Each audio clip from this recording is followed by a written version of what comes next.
Hi there, and welcome to the energy update for the month of May 2024. If you're new here, I do an energy update once a month, and these are live channeled messages. I do not prepare for them in any way. I'm literally just tapping into source frequency, unconditional love, divine energy. And that's where all my energy reading comes from and all the healing work that I do. It's all working with that energy of unconditional love. So I just connect with that directly, and I share messages for the upcoming month to help you navigate the energy of the month with ease, with grace, and making the most of it. Um, and so with that, we'll just get started. Just give me a second to tap in.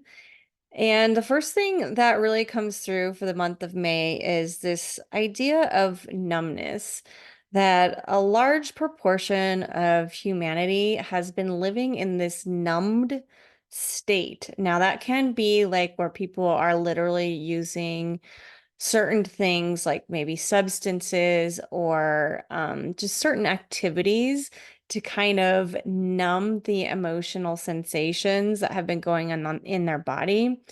And first, I want to validate that that's actually a really normal and okay response when you're overwhelmed emotionally. So there's no shame or judgment in that whatsoever.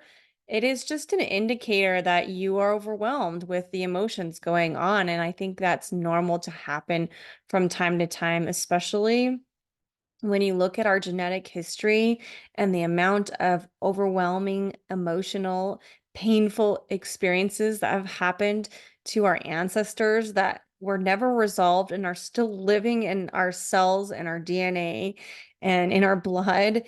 And, there's just so many layers of emotions that have not been dealt with for so long on this planet that numbness and different ways to cope and numb things out and distract the mind, even just like scrolling social media endlessly can be a way to kind of numb out your emotions, or just binge watching television doesn't have to necessarily be something that is like alcohol or drugs or something like that, where most people think of when we're like talk about numbing emotions.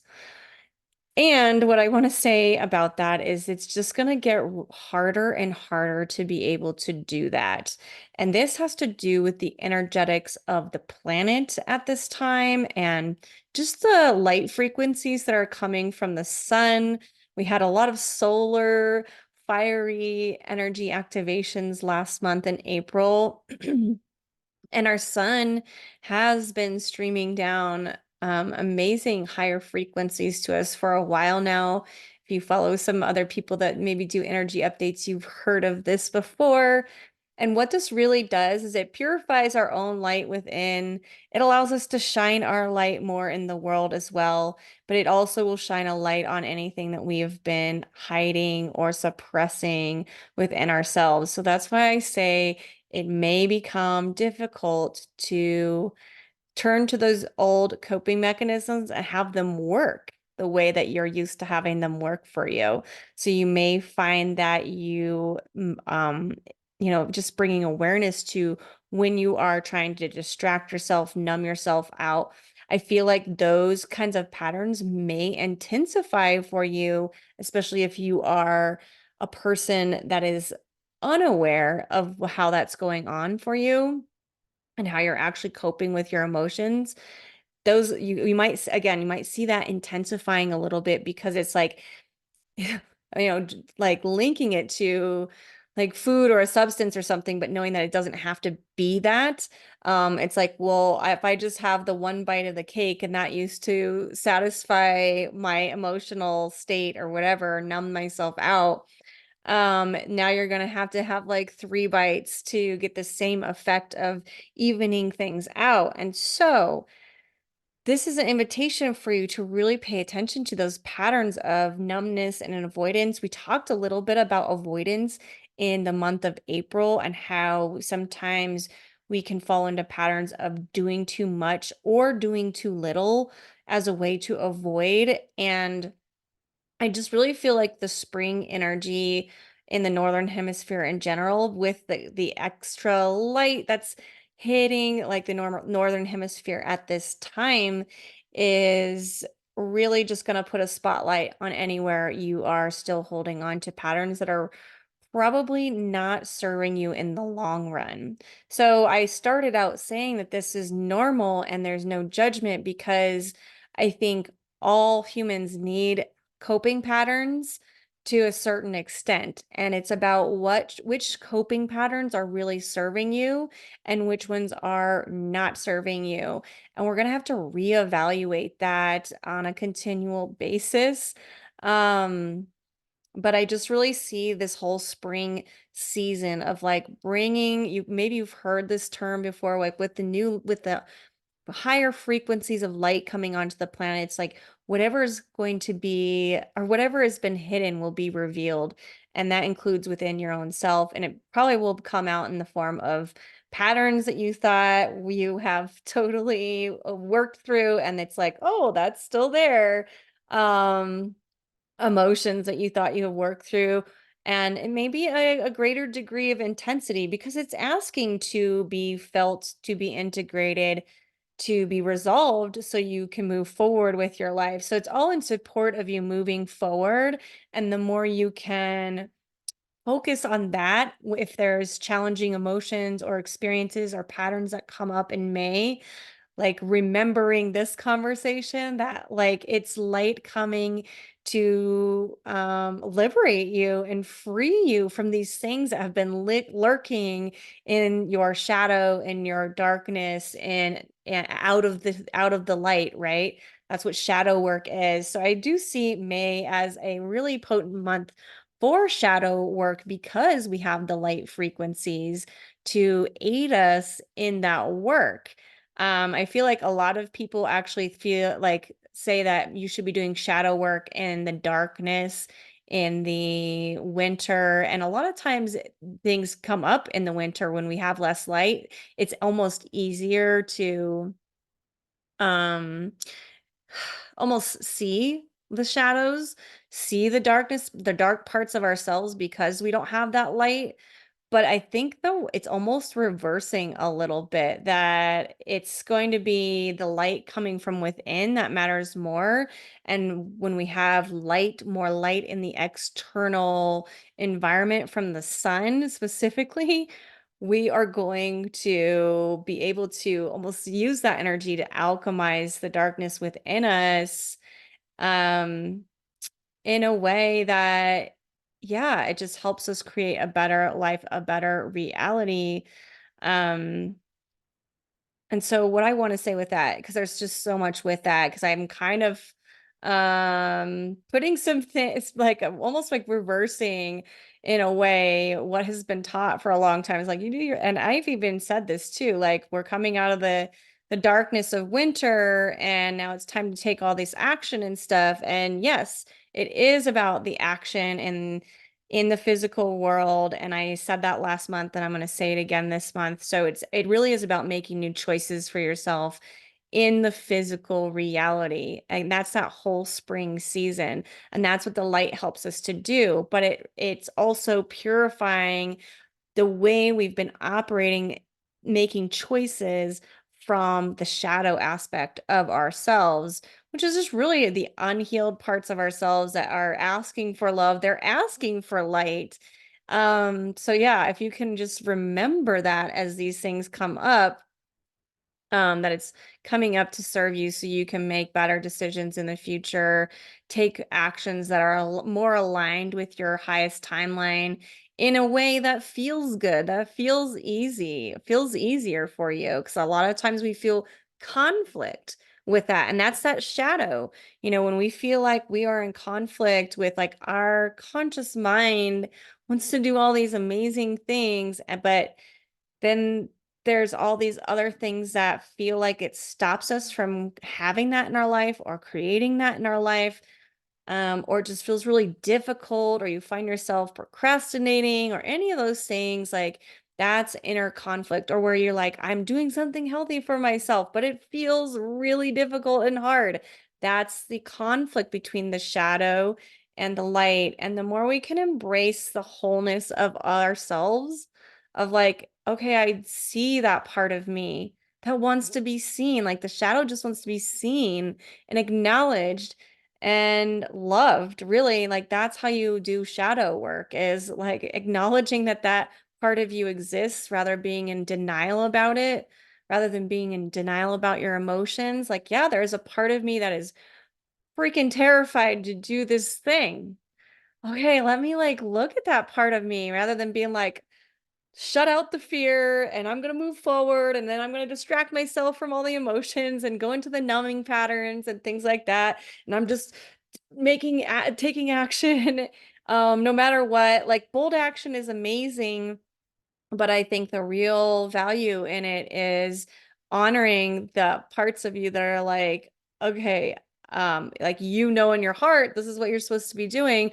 There's all these parts of you that kind of disagree, have a different opinion, and those are the shadow aspects, and just really being able to like acknowledge that exists. So bringing it out of the shadow into the light, using the light energy to alchemize really quickly, those aspects of ourselves that are afraid, that have been traumatized, that have all the hard emotions, the guilt, the fear, the shame, the pain. Honestly, all that comes from fear and pain that's not been dealt with. So that's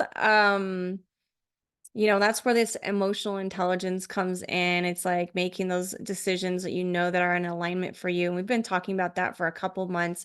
And this is just like, and I think I even said this a couple months ago too, but it's coming up again to be said. It's like, that is the name of the game moving forward. It's like connecting with the heart, connecting with the soul, the higher intelligence, and getting yourself on board with making decisions aligned with that path. And it's not as easy as it seemed. Like it's a very simple sentence that I just said, but when push comes to shove, it's actually a very difficult thing to do a lot of times, because there are so many just fragmented parts of ourselves that have experienced bad things or harmful things, when we've been following our heart in the past, or when we've had an open heart. I feel called to talk about, you know, I really also see May as an energy to really look at the energy of birth. Whether you're a male or a female watching this video, doesn't matter. You have gone through a birthing experience because you've been here. You're here. So you were birthed. And people are birthing things all the time, whether it's like, I want to create a new business. I want to start a new passion project. I want to try this new hobby. I want to create a new dynamic in my relationships. That is like it's like the energy of creation and birthing that into the world. And so May is just like, and springtime in general is this energy of fertility and birth. And that's why we can um take a lot. It's like more supportive of taking action in the physical reality, like we've been talking about. And it is this like natural energy, natural cycle of birth and creation that is just being supported right now.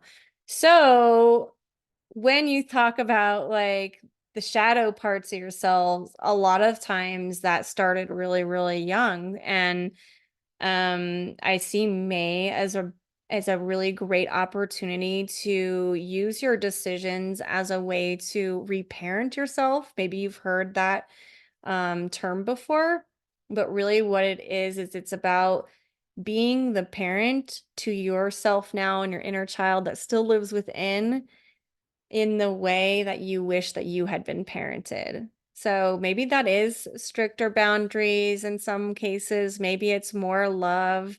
Maybe it's more understanding. Maybe it's more compassion. and also acknowledging the parts of yourself that are still hurting from the things that you didn't get as a child. And here's the kicker, right? We all have inner child wounds, even, if you're a mother or father watching this, there's no such thing as a perfect parent. There's not. And so every parent is just doing the best they can with the knowledge and the wisdom that they have. You have maybe better knowledge and wisdom than your parents did, and we can do better than the last generation and so forth. But nobody escapes childhood unscathed. It just doesn't happen. Even if you think you had the most perfect childhood ever, you probably still had times where your parents were just dealing with their own life issues and they couldn't be 100% present with you. Or maybe they had jobs and they couldn't be 100% present with you. And so it wasn't like a malicious thing or, something that was intended to be harmful. It's just like juggling priorities and this like matrix life of like they have to go to work and they have to take care of you and they have to take care of themselves. And sometimes humans are imperfect in that process, and a lot of humans have been very imperfect. And so you could have things of like, you didn't always get your needs met 100%. And so honoring that that happened to you, like again, kind of bringing the shadow to light, is part of that May energy of like, okay, part of me is hurting. A part of me was disappointed with how my parents treated me in this situation, even though I'm very grateful for the good things that they did give me. It's like being able to hold both truths. And that's something I talk a lot about as well, is this concept of multidimensionality, that you could have amazing things that your parents gave to you, whether that was, maybe they gave you resources, and or maybe they gave you a lot of love and family connections. I think every parent gives their child some sort of gift. And then there's also like challenges and struggles that they're perfectly designed for you as a soul.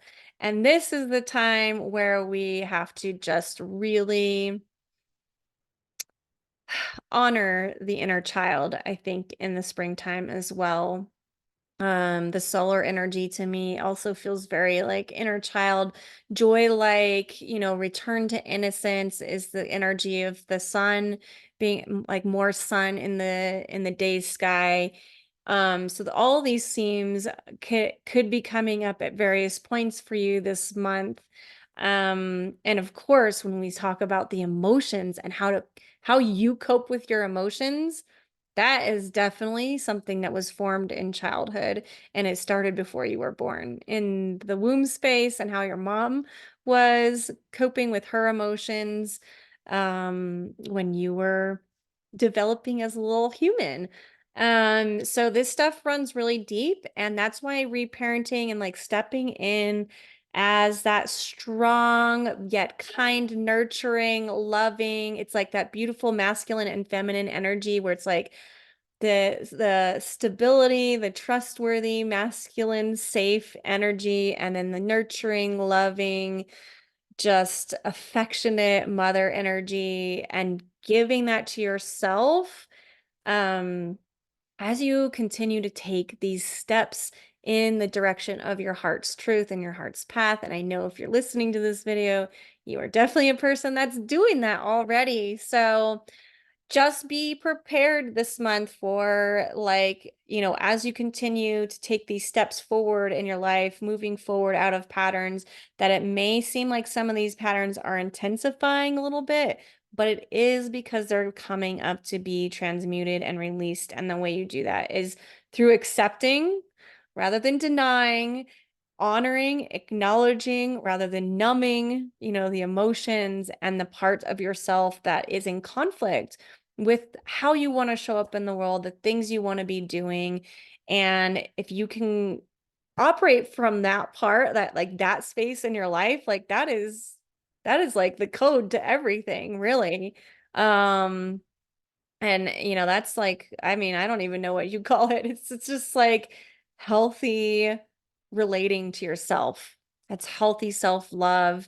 That's healthy, just a healthy way to operate in the world where you're making decisions from your heart space, but honoring the parts of you that are in conflict with that and giving the love and space and attention to those parts of yourself to integrate them and bring them whole. So, really, those are like soul fragments that have been frozen in different times and spaces because they didn't receive the love that they needed when they were really afraid or usually going through big emotion. So we bring them present by loving them back to the present moment.